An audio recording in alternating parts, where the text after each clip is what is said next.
20-noyabr haftaning payshanba kuni efirda bu kun informatsion dasturi. Assalomu alaykum.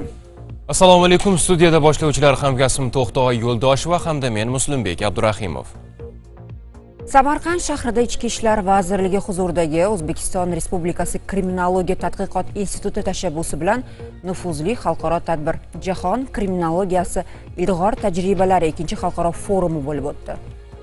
2 kun davom etgan anjumanda xalqaro tashkilotlar va bir qator mamlakatlar politsiya rahbarlari, jahon kriminologlari, shuningdek yetuk olimlar ishtirok etdi. Forumda zamonaviy kriminologiyaning global tendensiyalari, jinoyatchilikka qarshi kurashishda ilg'or tajribalar va innovatsion yondashuvlar muhokama qilindi.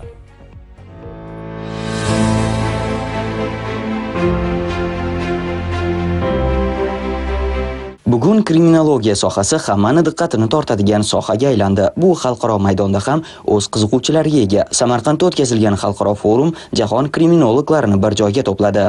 O'zbekiston Kriminologiya tadqiqot instituti TIKA, ya'ni Turkiya hamkorlik muvofiqlashtiruvchi agentlik mablag'larini grant sifatida qabul qilish masalasi yakuniga topdi. Undan tashqari Xitoy Xalq Respublikasini Senxua universiteti grant loyihalarini birgalikda amalga oshirishga kelishib olindi. Prezidentimizning 2024-yil 15-yanvardagi kriminologiya sohasida ilmiy amaliy tadqiqotlarni tashkil etish chora-tadbirlari to'g'risidagi qarorga muvofiq tashkil etilgan mazkur forumda Vengriya, Qatar, Hindiston, Xitoy, Belarus, Rossiya, Qozog'iston, Turkiya, Tojikiston va Qirg'iziston mamlakatlarining politsiya idoralari va kriminologik tadqiqot tuzilmalari rahbarlari, shuningdek, qator nufuzli xalqaro tashkilotlar, Birlashgan Millatlar Tashkilotining Jinoyat va narkotiklar bo'yicha Markaziy Osiyo mintaqaviy boshqarmasi, Turkiya hamkorlik va taraqqiyot agentligi, Germaniya xalqaro hamkorlik jamiyati hamda Rossiya Federatsiyasi Ichki ishlar vazirligining O'zbekistondagi vakolatxonasi rahbarlari ham ishtirok etib, huquq-tartibot sohasidagi hamkorlik masalalari muhokama qilindi.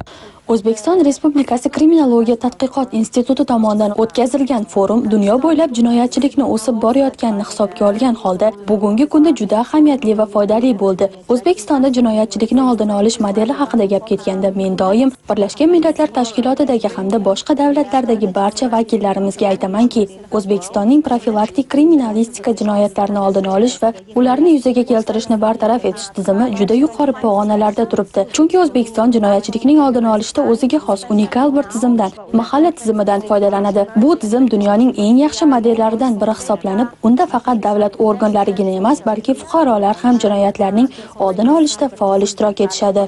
Forumda qator davlatlar politsiya va tadqiqot tuzilmalari bilan hamkorlikni tubdan kuchaytirishga qaratilgan hujjatlar tayyorlandi. Xususan, Vengriya, Hindiston, Rossiya, Qatar, Turkiya, Xitoy, Belarus, Qozog'iston, Tojikiston va Qirg'iziston politsiya idoralari va kriminologiya sohasida tadqiqot tashkilotlari bilan xalqaro hamkorlik protokollarini imzolash, jinoyatchilikni chuqur va kompleks o'rganishga qaratilgan qo'shma tadqiqotlar, mintaqalar bo'yicha tahdidlarni baholash va xorijdan kirib kelishi mumkin bo'lgan jinoyatlar yuzasidan qo'shma protokollar, ekspertlarni o'qitish, ilmiy tadqiqot dasturlari va axborot almashinuvini yo'lga qo'yish bo'yicha kelishuvlar imzolandi. Bu kun Shahzod Abdullayev, Og'abek Narzullayev, Salohiddin Jalolov, Samarqand.